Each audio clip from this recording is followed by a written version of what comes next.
आप सभी YouTube family को हर हर महादेव, जय शिव शंभू।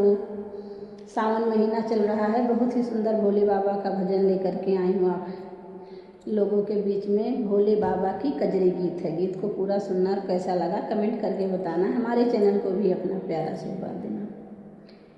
रीम झीम रीम झीम बरसे सावनवा, भोले बाबा अइलन पाहुनवा नाय।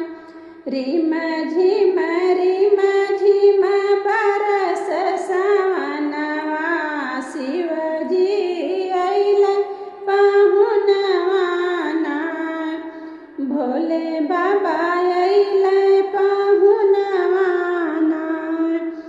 अपने शिवजी का चरण धुलैबै, अपने शिवजी का चरण धुलैबै, भरि के लैबै गंगा जलवा नाय। रीम झीम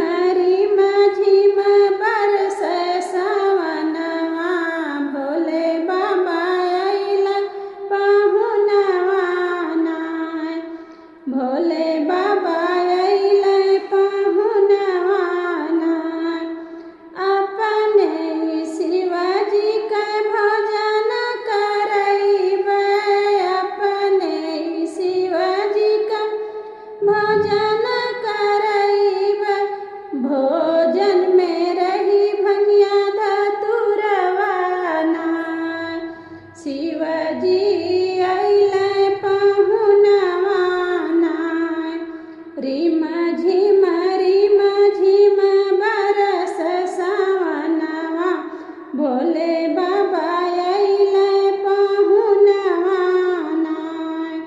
भोले बाबा अइलन पाहुनवा नाय।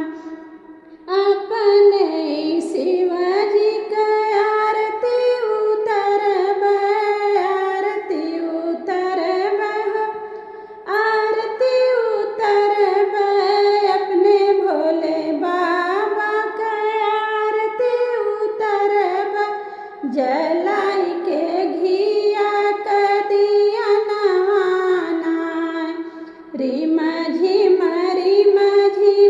बरसे सावनवा, भोले बाबा अइलन पाहुनवा नाय।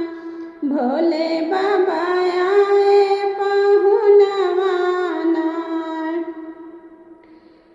अपने भोले बाबा मंगबै आशीषिया, मंगबै आशीष हो, मंगब वरदानवा।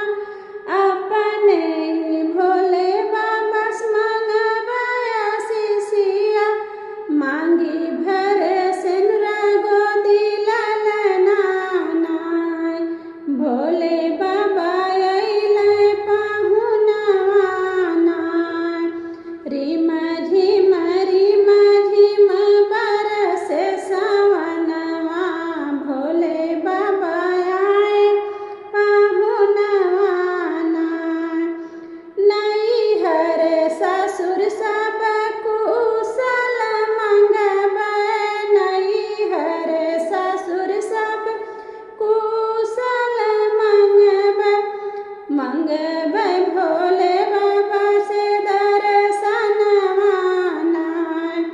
रीम झीम बरसे सावनवा, भोले बाबा अइलन पाहुनवा नाय।